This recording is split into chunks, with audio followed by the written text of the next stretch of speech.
Yeah, warm up. La, la, la, True.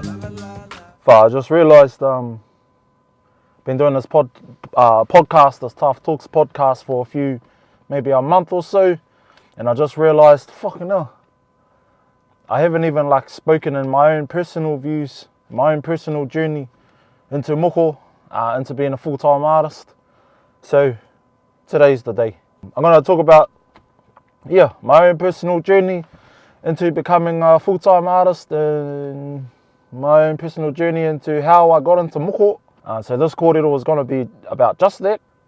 So without further ado, we'll get straight into it. So I was born in 1993 to a single mother. 1993, Hastings Hospital. Had a beautiful upbringing. My father wasn't around in my early days, but I did have a stepfather. His name is Eddie Peters. He's passed away now, but he was a very beautiful man. Treated me like I was his own. Then I had my sister, Sky, my other sister, Tamisha, my other sister, JB. And I grew up, to be honest, a little bit resentful. Grew up really angry.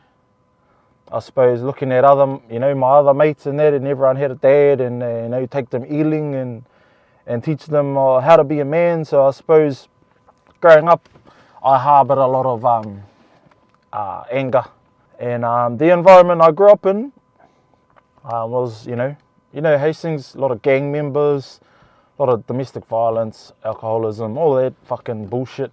So I grew up around that, and my idea of a man was modelled off the people that I saw in my community, which were the gang members.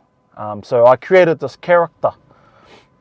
This is going down a bit of a rabbit hole, but I created this character where I thought I had to be tough as, thought I had to hold in my emotions, my thoughts, and just create this hard exterior, to keep me safe, because really I was a scared little fella, scared little boy, scared to express or say anything. And it wasn't until, I suppose, I grew up a little bit, so maybe age 9, 8, 5 to 10, that age, I really fell in love with art. I really fell in love with art. The earliest memories for me being creating art was whenever I go to my Nanny Ann's house. So my Nanny Ann, she was a big supporter, and what she did, I don't think she really realizes it, but what she used to do is sit me in her lounge, and she had a big box of pastel pens, colouring in pens and all that, and she used to always, say to me, "Go on, Moko, have a draw," and I would sit there for hours and hours drawing Dragon Ball Z, drawing graffiti, drawing all the things that I was into. But one thing that I always remember was that she, in her lounge, in her old house, she's had these prints of these early tipuna. These might be Robley or something. I don't know who made the prints. But anyway, she's got these prints of these tipuna. They got Mataore and Kauai. So they would be sitting in the lounge, and I'd look up at them and I'd go, "Fuck, mean." And I used to draw them. I used to always draw them, their Mataora, Kauai, their faces, everything, and I just loved it. Fast forward a few years, high school. So throughout my teenage years, I was even earlier, I think age 10, maybe earlier, I used to always get sent to the East Coast, to a place called Tōrere, to my Nene and Koro's house, Nene Elsa and Koro Toa, and it was there that really it showed me another world. So in Hastings, I only knew one way, which was survival. And then when I went to the coast, it was like a whole another world, it was Te Ao Māori, because these kuia kaumātua, they're native speakers. And, we didn't hear no reo in our house. It was only, we heard a little bit, but it wasn't every day, Every day they would speak Māori out on the farm, doing odd jobs. It was just constantly mahi, mahi, mahi, and reo Māori, and the kids there, because my Nene and Koro, or our Nene and Koro, whāngai a multitude of kids, so there was always heaps of kids there. and all those kids could speak Māori, and they still do. They still got heaps of kids. My first introduction to Te Ao Māori in an everyday life, other than like marae visits and things of that nature, and I guess that's planted a seed within me. So the first seed was planted in me through my nanny Anne to do art, and then the second seed was going to the coast and living it, you know. Yeah, so I want to say a huge mihi to them. So back to high school. So at high school, I was a mischief fella. Not mischief enough to get kicked out, but just a bit of a hotatu. If it didn't interest me, I couldn't engage. So things like maths, English, pretty much everything except for PE. I didn't struggle. I was actually pretty good at not being egotistical or anything, but I found school really easy. Like I could absorb it as long as I was interested in it. If I felt like it didn't ignite something in me, then fuck, I'm not gonna listen. Anyway, at school, my main focus at school was to play sport, and I did that. So I played softball pretty much from age 5, played t-ball, played senior grades, everything, and rugby, loved rugby, touch, all sports, I loved it. So my focus wasn't art. It wasn't until I got my first moko at 15, 16, and that feeling of, you know, being proud, that feeling of, oh, I got a Māori tattoo. It ignited something in me again, so I started drawing, constantly drawing. But in my art class, I was always getting kicked out because I was a disruptive student, always disrupting the classroom, and I was always getting sent outside, and so I just roamed the school. Yeah, so I started drawing Māori patterns and moko and stuff like that. I knew nothing about it, but I thought it was mean. I thought it was mean that the uncle, Karl Atima, could do that as a job, you know. I thought that was amazing. But I never actually saw it as a viable career option for myself. So high school, constantly getting kicked out of class, and then it wasn't until one time, a tattooist, a Samoan tattooist by the name of Dwayne Aiono, he come into our school and he done a talk about tatau and tattooing. And I was like, fuck, he's actually doing it and he's the man, you know, like I could relate to him. He was brown, you know, he was really good at his mahi. I seen his work heaps growing up and I thought it was exceptional. And he just pretty much told us that it wasn't, you know, that whatever you want to do, you do it. And he was living proof that, yeah, you can do it. So I guess that watered those seeds that were planted within me, and yeah, ignited the flame. So my seventh form, year 13, I left school early, and I was like, and my thoughts were, okay, I'm gonna go get a job. I'm gonna go to Waddies. I'm gonna get a loan. Give me a fucking WRX. Give me a mean ass car. Give me a TV. Get all the things that I never had growing up. I'm gonna do all that. So I did that. I worked at Waddies. Firstly, I worked in the fucking strawberry patch. So if anyone knows Hawke's Bay is a fruitful place. So there's heaps of orchard work. There's heaps of heaps of that kind of mahi. So I did all that. I did strawberries, grape pruning, orchard work. Straight out of school, I absolutely hated it. It was, yeah, you know, it was like, fuck, this sucks. No, I lied. I did like it. I liked working with the bros, but I hated the mahi. It was hard. You go home tired, and then, you know, you get paid on Friday or whatever, and it's like, yeah, is that it? So I went and I thought, you know, man, I'm going to go to Waddies now. So I signed up at Waddies. I worked for an agency for a year. I think like 6 months of the year I worked 7 days with maybe 2 or 3 days off, and I climbed the ranks at Waddies right up until I got, I think, the highest paying job with no qualifications at that place, which was a cook. So I was cooking tomato sauce, fruit salad. I was cooking all of the mean stuff, and I thought, fuck, I cracked it. Man, I'm gonna give me a car. I'm gonna fucking do all the things that I always wanted to do. Yeah, I thought I was sussed. And then And then one of my cousins committed suicide in Australia. His name was Tione, and we were in communications before he had done what he had done. And he was telling me that he was into tattooing, he was into moko, and that he had just started. Backtracking a little bit, so I had started at age 19. I started moko at age 19. Wow, fucking rubbish. I was absolutely rubbish. Those early days, you know, if you've heard of the term cowboy, you know, I was like a fucking fully pledged cowboy. And how that started, so I was backtrack some more. So during around age 16, 17, 18 and 19, I was fully obsessed with graffiti. My tagging, I wasn't really into graffiti, I was more into just straight vandalism. Yeah, I just loved it. So, and also music. So a lot of you don't realise I was a rapper.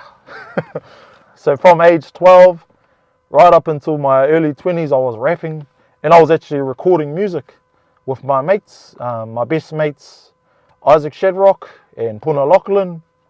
They can vouch for you that we were all heavily into hip hop.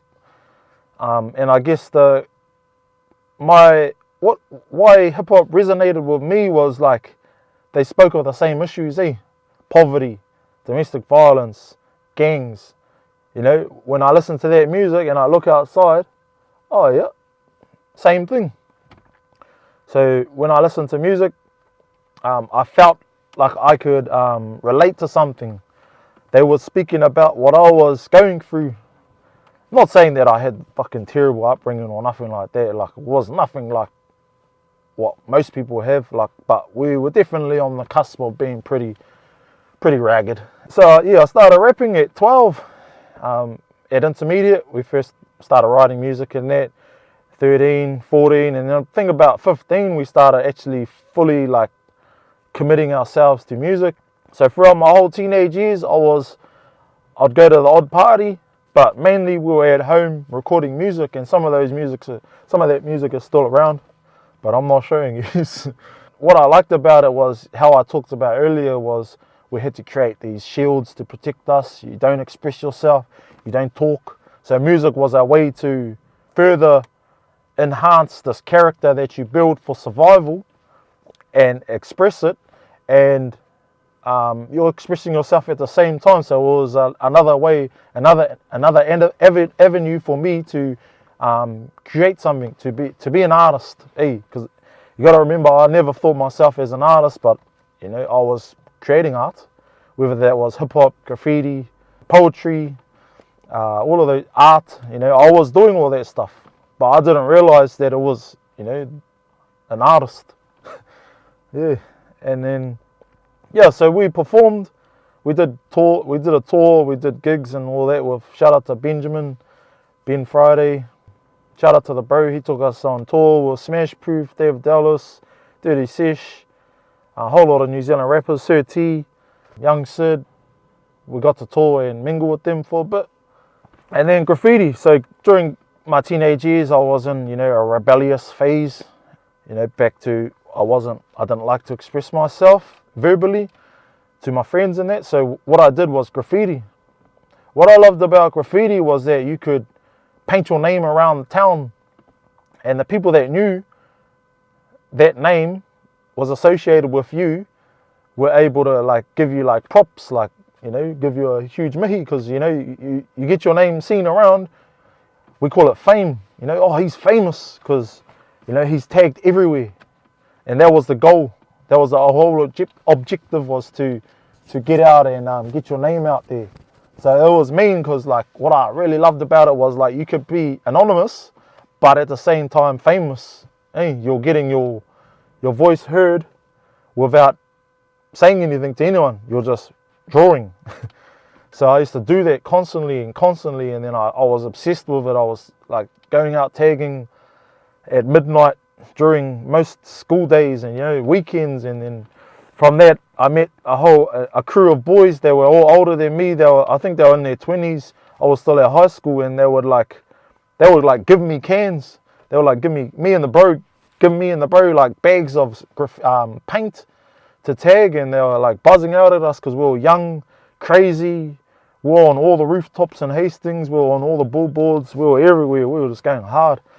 And then, yeah, and then once I finished school, I continued graffiti for a little bit. Then I kind of just stopped because I realized, you know, if I get snapped for this, I'm going to jail.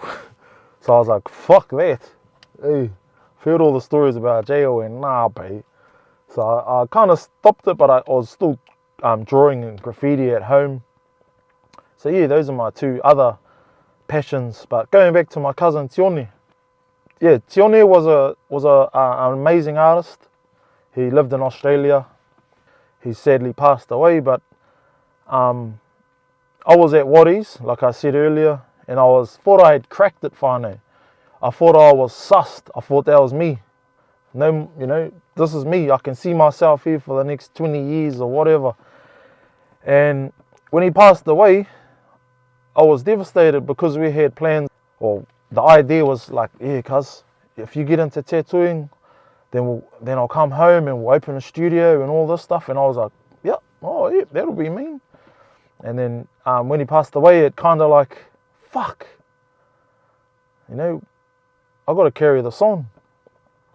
And then the weekend after his tangi, I was on Facebook and I received a message from my good bro, Tāmoko Russell. So he messaged me and he said, hey bro, have you ever thought about going to a Māori art school? And I messaged him and I was like, oh, Māori art school? And he goes, yeah bro, because I was just wondering if you would be keen to sign up. You've got by tomorrow to make up your mind. I was like, fuck. I had two choices. I had one, carry on this pathway that I'm on, tick up everything, go buy me a car, all the stuff, all the things that I always thought I ever wanted, needed, or do I pick the other side, which is the unknown? Māori art school. I knew nothing about Māori art. I didn't really know much about myself. And then I just remembered my cousin Tione and our plans, and I just went, you know what? Fuck it. I don't fucking need this job. That's me. So yeah, I signed up to Toimarangi, and it changed my life completely finally. So I went to Toimarangi so I had to do an interview. You go into Toimarangi, and bear in mind finally, I still had this character of Hastings, you know, this tough, this fucking no respect, this character that I had created. And I walked into Sandy headset, the tohunga. I walked into his office and he goes, okay. If anyone knows him, this is how he talks. Right, now draw me something. And I was like, oh yeah. I drew some like an ugly Māori pattern thing, drew it, and he looked at it and goes, oh, very nice. Okay, you got some potential. And I was like, oh yeah. Honestly, when I seen him, I was like, who's this? I had no idea who he was. I was just like, oh, sure, bro, me, oh, kia ora. Yeah, so he's pretty much told me, okay, if you want to sign up, you can sign up. You start in a couple of months, and yeah, I know you start in a week. That's right. He gave me a week because the semester started. I was 20. By this time, I was 20 years old. Going into my 21st. Started at Toimarangi. Struggled.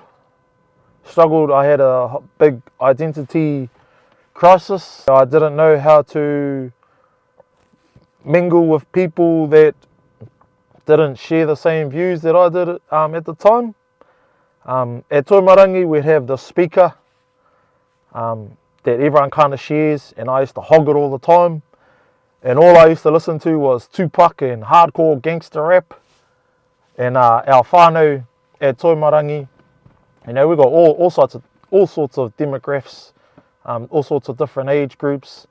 And I remember one of our whānau, he said to me like, hey, excuse me, bro, can you not play that music? And I remember getting real offended, eh? I was real offended. I was like, fuck, bro, this is the shit. This is mean. What are you on about? I suppose that was the first lesson for me, like, have consideration for others. So tōmarangi not only taught me how to create Māori art, it also taught me a lot of good values, eh? Awareness. Because the old me was like, fuck whatever, bro. Fucking listen to this. This is the shit. Fucking never mind you. And then I actually started listening to heaps of old school, you know, what's his name? Prince Tuiteka and all that stuff. Started blasting all that and I really liked it. Anyway, fast forward a little bit more. My first year at Tōmarangi, we ended up going to China. Fuck, you know, like, bro, I had never even been to Auckland. And this old fella, Sandy, was going, yep, we're going to China. I was like, what the fuck? You know, I never ever saw that as a possibility growing up. All I ever saw was maybe go to South Island and possibly Australia. I never thought, China? What the fuck? Yeah. Yeah, so we went to China and it was a life-changing experience. Realizing, like, in Hastings, I thought we were the ghettos, you know. I thought we were living poor, rough. Went to China and these kids on fucking skateboards with no arms and legs, begging for money with a fucking can in their mouth, looking up at you going, please, give me some money. I'm like, fuck. Like, we got nothing. We live in paradise. We literally live in paradise finally. Yeah, so that trip humbled me. It showed me to be grateful. It taught me to appreciate what I do have here in Aotearoa. We're so blessed. Yeah. Anyway, fast forward a couple of years. I studied at Tōmarangi for 3 years. Yeah, and it was probably it was just unreal finally. I don't really have words to explain it other than it brought me back to who I am. As a Māori, as a kahungunu, as a pāhau wera, it brought me home. And it was all thanks to the people there and to the knowledge and guidance of Sandy Edsit. You know, he told me from the start, oh, you've got a lot of potential, you know, but all it takes is commitment. All it takes is stripping away that shield, being vulnerable and allowing yourself to just express freely without worrying about shame, about worrying about worthiness and all that stuff. So it kind of like put a jetpack on my back and everything to do with mahi toi, I was booming and still am. Fast forward, I graduated, and then I was kind of like in a position, I graduated and I was doing moko. Like I said earlier, I was doing moko, but it was rubbish. And yeah, I started moko when I was 19, so I got to give that story. So how I got into moko was when I was 19, in my prime tagging and graffiti era, one of my mates, Kanan Paku was a home tattooist, and he come over home and he was telling me, oh, I've been tattooing myself, and I was like, fuck me, meke, whatever. He ended up saying one day, oh bro, would you do me a Māori tattoo? I was like, Māori tattoo? Nah. And he goes, oh, I'll bring my gears over anyway. I was like, yep, sweet. He brought his gears over and fucking rugged. But anyway, he started tattooing himself and then he asked me, oh bro, do you want to do a moko on my leg? I was like, oh. It took me a couple of hours to make up my mind, but I finally said, yep. So I started doing a moko on his leg and instantly I just fell in love. I was like, fuck, that doesn't look too bad, eh bro? And I was like, yeah, really ugly. Sorry, bro. Yeah, he's like, no, that's actually pretty mean, bro. And then word got out and I started doing moko like every now and then, and I didn't know what I was up to. Yeah, and that was another thing. So I carried on through Tōmarangi. I was doing the odd moko there, here and there, but I knew that I had to do my homework and learn more. That's another beautiful thing about Tōmarangi, is that we got to meet a huge amount of moko artists, the likes of Tamararo, Raihania, Tāmanuhiri, Kauri Hollis, all the kahungunu moko artists, Hohua Mohi. We met heaps of people and we got to share the space and wānanga and learn how they do their things and how they align the patterns and whatnot. So at Tōmarangi, I not only learned how to paint, I learned a lot about moko that I didn't know and a lot of things that I was doing wrong. Anyway, finished Tōmarangi, and then I fucking went back to the factory.